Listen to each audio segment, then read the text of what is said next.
how hard you try for something, you will equally be rewarded, just like the guy next to you who may not even try at all. Well, this is actually not realistic. We all know that we must try hard and work hard to achieve our goals, and if we don't achieve them the first time, we obviously have to keep trying to achieve them. That is how it is in the real world. Sadly, though, things are changing, and they're changing at a very alarming rate, and it's starting with the youth of America. This is, in a specific example, would be youth sports and how organized they are nowadays, and they have actually started changing the system to a no winner, no loser system, where basically that means all the kids are just simply playing for fun. No winner or no loser is awarded at the end of the game. I think this is a huge injustice for the kids of our future generations, as this isn't teaching them anything. I do believe that keeping score is a good thing for 4 simple reasons. 1, keeping score boosts confidence levels in kids. 2, winning the right way is important. They must learn how to win. Losing the right way is equally as important. And lastly, kids will keep score regardless if there is a scoreboard around. Now, playing sports as a kid, we all know, is extremely beneficial, not just for the physical health and development, but for building character, confidence, charisma, and leadership skills. For example, a research study that was done showed that kids need to know that they are doing something right, and this is specific to sports. They will carry that into the classroom with them, which they'll have a higher level of confidence and show character and leadership skills in the classroom, and even have a higher academic success rate. This does not necessarily mean that children have to win every game or match, but letting them know that they are doing right things on the field directly influences their confidence level. Even when a child's team loses, this is still a great way to instill confidence by teaching these kids that losing is a reminder that we cannot always win and that we can just work harder to achieve our goals. This brings me to my next point. Children need to know the right way to win. As funny as that sounds, there is a correct way to be a winner. This is a life lesson that must be taught correctly.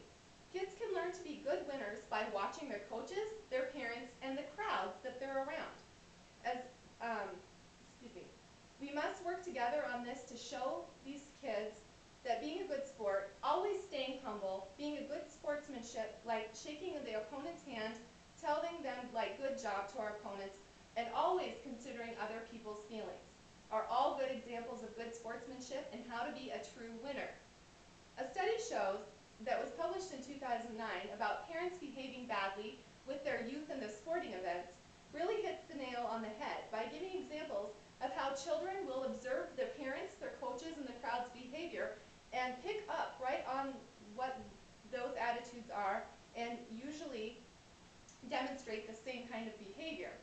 Parents, we must be on our best behaviors so that our kids can learn these good behaviors from us and be upstanding athletes and citizens.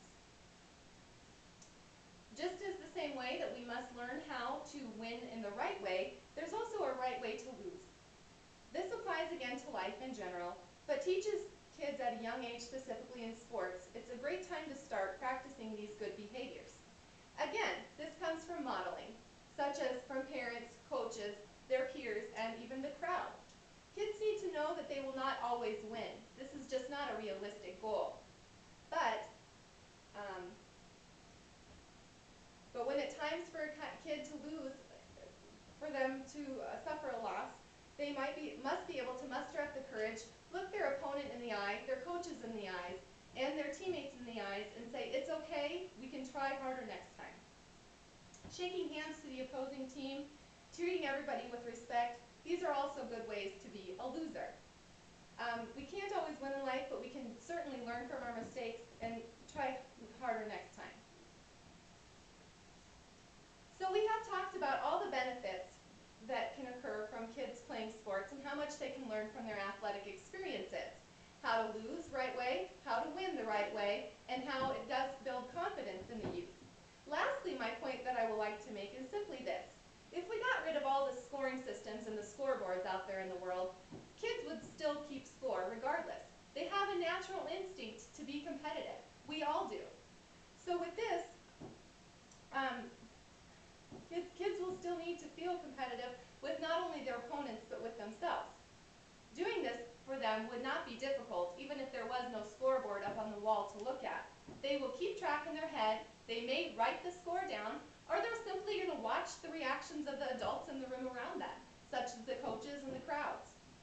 Kids will be able to keep score regardless, so why get rid of a scoreboard? There's just no point.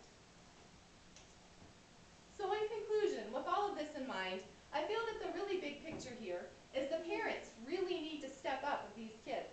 The real problem is not scoreboards and not the scoring system, but how the kids are behaving on the court and after the games. Let's remember that keeping score is a good thing for the kids for the 4 reasons I've discussed earlier. For one, it's a great confidence booster. 2, winning needs to be taught in the right way. 3, losing needs to be taught in the right way. And 4, kids will keep score regardless if there's a scoreboard around or any other organizational rules.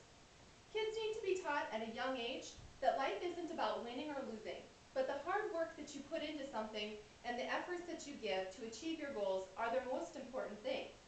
On top of that, they need to be gracious human beings that will overcome failure and do so in a healthy and positive manner, that they can carry these traits with them into adulthood.